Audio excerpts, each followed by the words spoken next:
as far as the biggest concerns I have entering this season, I think center field is at the top of my list. Not that I don't necessarily think Johnny DeLuca can be good. I think he certainly can be, but it's an unknown.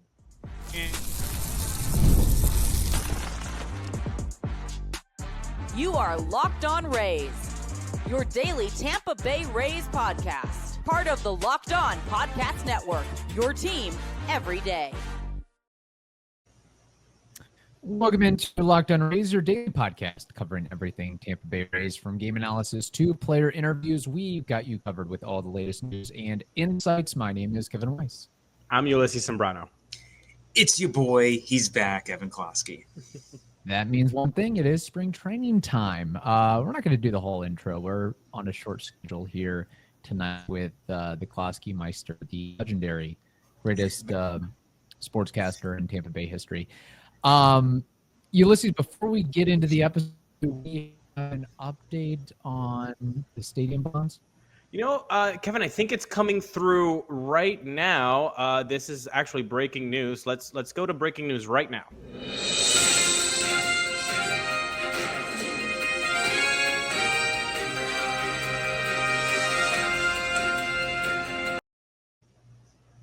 "58 days since the bonds were approved. Any notable number 58s in Rays lore?" Well, funny that you should ask. Rays legend Wade Davis wore it in 2009. Jeremy Hellickson wore it from 2010 to 2014. Lewis Head, solar panel guy, 2021. But That's a good one. Right? But who could forget the best meme I could ever come up with? Calvin Fauché, 2022, 2023. That's the best one. Yeah. All right, that will be a topic we'll get to with Evan at some point. But first, Evan, want to get your thoughts on the Rays offseason, how you thought they bobbed and weaved and maneuvered, made a notable acquisition right before the beginning of spring training, made some other moves here and there as well. Just on the whole, 30,000-foot view, your take on the Rays offseason. I know some grades have been thrown around by other outlets out there, but just your take. It was all right. Okay. You know, considering we spent 98% of the offseason talking about things that had nothing to do with baseball. You know, there are certain constraints maybe that were a part of this offseason, though I believe that Eric Neander got ahead of a lot of that work, considering what he did at the trade deadline last season. The key this year was to obviously fix up the middle, raise the floor offensively for those guys, while not sacrificing too much defense. So Danny Jansen, as long as he's healthy, that is a significant upgrade at catcher. Mm-hmm. If he can be healthy, that is huge. But health has been a long-term issue of his. And if he goes down, well, I mean, then Rortvedt is, you know, your 1A option. And then we're still waiting on, you know, probably that Dominic Keegan there in the minors. He's still not ready. So you'd have to go with Driscoll as probably your other option, and you're in a tough spot. Then you get Ha-Seong Kim, which I thought was an amazing get, considering he's going to miss the first month plus of the year, you know, month and a half. But once he's inserted there at shortstop, you now at least aren't an auto out at the position, at least, you know, when Taylor Wall's out there. Again, Wall's better defensively than Kim, but Kim much better offensively, and Kim ain't a slouch in the field either. Big concern is center field. They didn't really do anything to fix it. They just said, hey, Johnny DeLuca, we're going to bank on the end of 2024 proving that you can cut it in this league. And Josh Lowe will also try and, you know, give it a whirl out there in center. Probably as far as the biggest concerns I have entering this season, I think center field is at the top of my list. Not that I don't necessarily think Johnny DeLuca can be good. I think he certainly can be, but it's an unknown. And at least with Siri, for example, or KK, we've really lived nearly close to a decade of just exceptional center field play. And I don't think you're going to get exceptional center field play. You're going to get very good.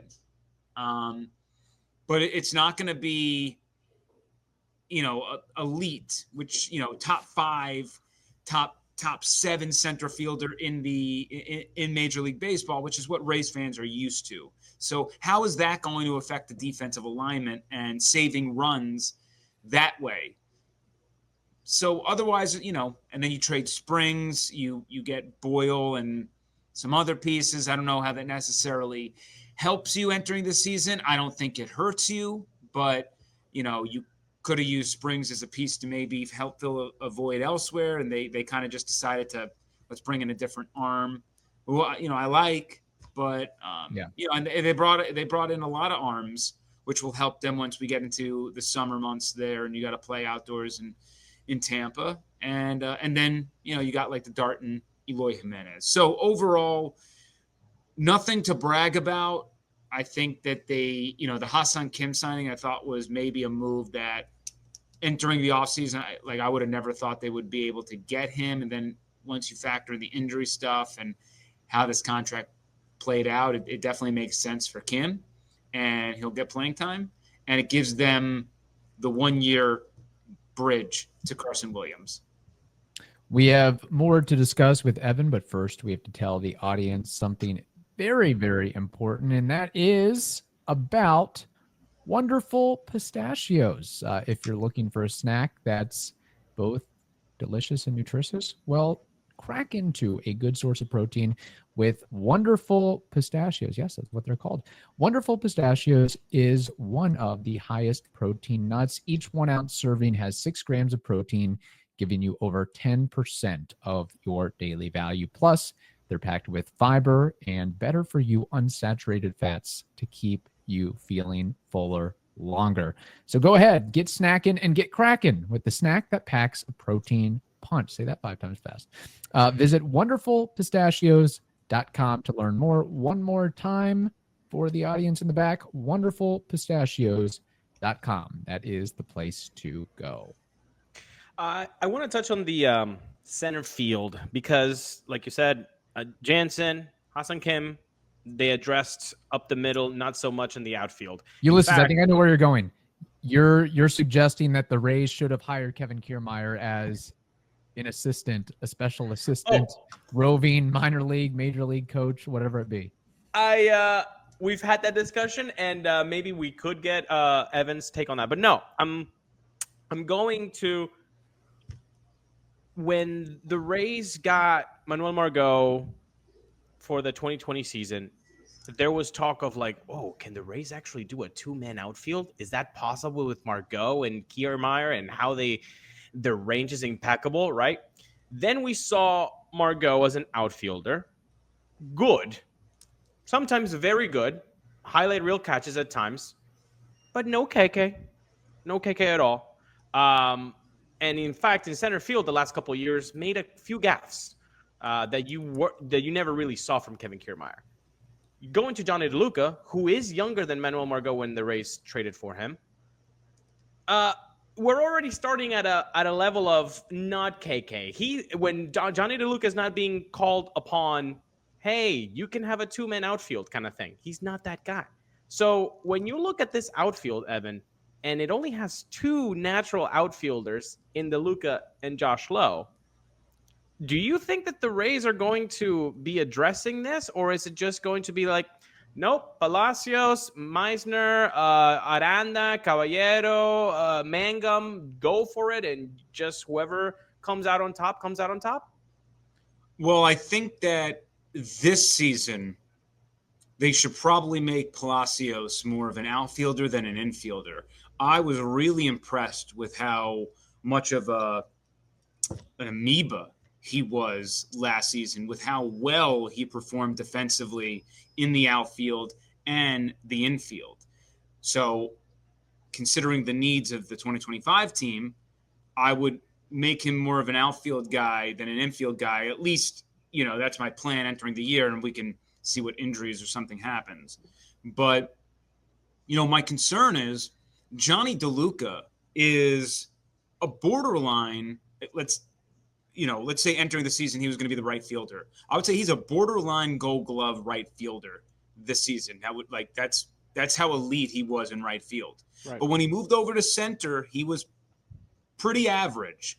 He's not going to hurt you.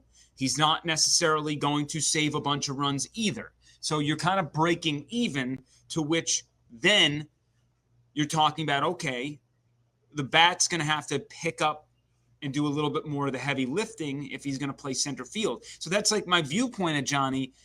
Like if he's the right fielder, I have a different viewpoint of how he plays this season, or what my outlook is on this season for him versus center field, because there's more on his plate there. But Josh is probably a corner outfielder. I know he can play center, but I think he's best suited in the corners, considering he's not the world's best fielder already. Right. And I am curious if the Rays can turn a Pistachios, a Caballero, and Morel, if Morel can be league average enough with his bat. I mean, there's a lot of fact finding, which is the Rays' way, especially more recently. A lot of fact finding that's going to happen here in spring training, beginning part of the season, of if you can sacrifice the defense for the offense. So I don't know. I mean, I'm curious to how it all works out. The Rays have been able to play within small margins the past couple of seasons, the past 3 seasons, really, outside of 2023. But, in 2022 and 2024, they were able to at least, one season they picked up a playoff spot, the other 80 wins. Was it 80 wins? Yeah, 80 wins. Yeah. Mostly because their defense was so good, and the bullpen, they figured it out. I don't know. This is probably going to be one of the weaker defenses we've seen from the Rays in a long time, and that has me kind of now we're like, fans are going to get what they want. They're making a little bit of a twist for more offense. Will it pay off for them? I don't know. But what I do know is that having elite defense with guys who have such a low floor, that ain't going to work either. So I think they're just trying this out to say, let's see if we can get league average defense with some better offensive production and make it happen, because you're just treading water the other way. And so I can't hate it. They're kind of, as I said, they're kind of stuck entering this year. They're a little bit in between, because I think they're really starting to build towards a foundation of what a World Series caliber roster is going to look like in 2027. 2028 is probably where I'm looking at them surging and pushing those chips in. So does that mean that perhaps Chandler Simpson gets a somewhat early look with the big league club, if we're not too bullish on Johnny DeLuca or someone else manning the center field spot? I don't know if he's going to get – I don't think he's going to break camp with the Rays. Okay. But when you make these moves, the way that outfield looks in the construction, it smells to me Chandler Simpson's going to get his shot this season. Right. If he does what he's got to do. Mm-hmm. It seems like he's an impact player. And, I'm on record last year. I think you asked me of who's the guy, who's one of the prospects that you're most excited for, right? Chandler Simpson. I don't think he's going to necessarily he's not going to. He's not going to wow you with like OPS and stuff. He's a single slap hitter, but the speed plays, he will be able to play the outfield. He can probably slot in there at center, and away we go. And he kind of, fortified, he can be the guy who's hitting ninth. And that's probably where I would put him starting his Tampa Bay career. Have him 9, get on first, steal second, and then you got Yandy Diaz who's just got to hit a single to bring him home. Mm-hmm. That's the kind of stuff that that I think we're looking at. But I don't, knowing the Rays, they will be patient and give him some time and make sure that at least he's adjusting to he's sustaining the success that he had from the year prior moving into this season. Right. There's no AAA experience for Chandler at all. So it would be kind of, hey, at least he's some. Rays typically don't skip levels. Right. Even a guy like Wander Franco, Junior Caminero, right? They have to spend time at most levels and give him a shot. And, Caminero, I think, would have obviously been up earlier last year, if not for the injury concerns, but they really needed him to get some at-bats and to make sure he was healthy. Right. That's why I think they were totally okay with ruining his rookie eligibility for the season, because I think in their head, they already mapped it out that they were going to use him for more of that season. It didn't work out that way with the injuries. And it's a little bit bigger than that, I think. You if this guy is supposed to be as good as advertised, you can take the rookie eligibility, right? You want this guy to get as many as possible. And Caminero is Caminero, Wander, they're a little bit in a different stratosphere as terms of prospects. I like Carson Williams is not even really at that level either, considering that Williams still has some pretty strong like swing and miss metrics that when he comes to the majors, his glove is going to be Gold Glove ready, but his bat, if you watch Pete Crow Armstrong, I think I mentioned this again, someone made that comparison. I think that's a good comparison of someone who wows you in the field and just it's not working out of the gates with the bat, but give him some time, it'll come around. Right. And I think Rays fans, after witnessing the last 4 seasons of Taylor Walls, I think we can give Carson Williams some time to just kind of get it through and be patient. Hey, I'm good with playing Kim in 2025 and 2026. I'm hoping that he returns in 2026. I'd really like to see as much of Kim as possible. Me too. And if he returns in 2026, that's fine. You just move him over. You probably move him the second. Carson takes short, and away you go. Either Lau gets out or Yandy gets out. And it's going to be another. I mean, Brandon. I'm very curious what would have happened to Brandon Lau if they didn't move to Steinbrenner. It's probably a question I should ask Neander at some point when I see him next. Of how much did moving to Steinbrenner make you say, yeah, we got to keep him, right? For this final year, we got to keep him because this ballpark is literally built for him, and he'll have so much success there as long as he's healthy. But, Brandon's last year of his contract, similar deal to KK, right? We all loved KK, and he was on that last deal, and it was a deuce. We'll see you later, and you try to find the replacement. So, there is the potential if Kim returns. He won't be the shortstop, but he can certainly be the second baseman. Right. Yeah, and then you can figure it out, either trade Lau or move him to first, and then Yandy gets the boot. But before I want to ask a little bit more about the Rays composition. But first, I think, guys, we really need to get Closky on the clock.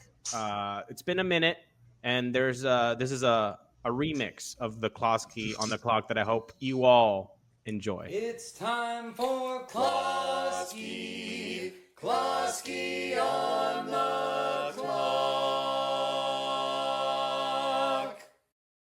All right, Evan. That is courtesy AI. Courtesy of Jack Voorhees, listener, correct? In his Jack. Thank you, Jack. Look at that. People just wanted to just that came out of Jack and said, hey, I want to do this. So thank you, Jack. Evan, first impressions before we get to the questions. Amazing. Immaculate. Yeah. There you go. Good stuff. For Closky on the clock, let's turn into stadium talk that you just mentioned if Brandon Lau hadn't gone there. Need a whole episode for that. Ooh, yeah, we do. First question. Will the Rays be playing at the Trop in 2026 for the majority of the season?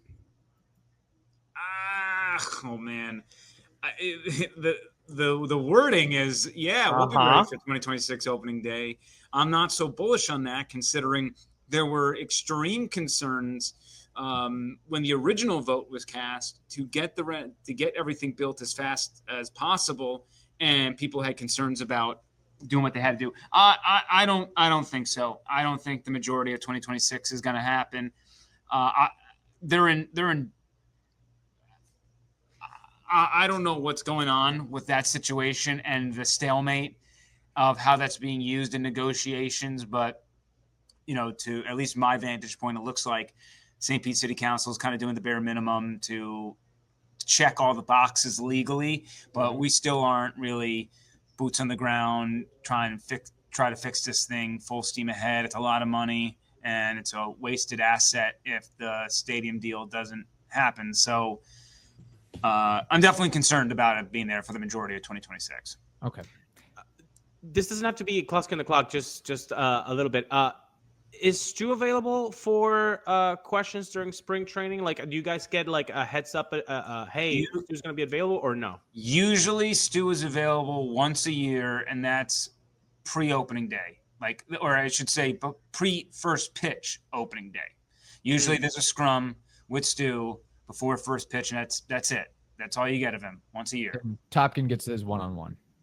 Yeah, and then we learn whatever song. What his favorite Bruce Springsteen song is, what his favorite cookie is. It'd be nice to know. Yeah, I mean, look, that isn't meant to be a hard-hitting piece. It's a humanizing rich billionaire. It's meant to be meant to be fun and fluffy. That's what the purpose of that piece is. So it is what it is. But yeah, I mean, he does. I don't know if he's going to do it this year. I'm interested to see that. But the deadline, March 31st, the first pitch opening day is like what, 3 days before that, 4 days correct. Before that? Yeah, no, I mean it's a huge deal. We'll see. We're definitely hoping that we get him. But considering everything happening around, I don't know if they'll throw a curveball at us. But typically every year he has done it. Alrighty. That'll do it for this episode. We'll have more with Evan Closky on Friday. In the meantime, hope you all have a wonderful day. Stay safe, and we will talk to you later.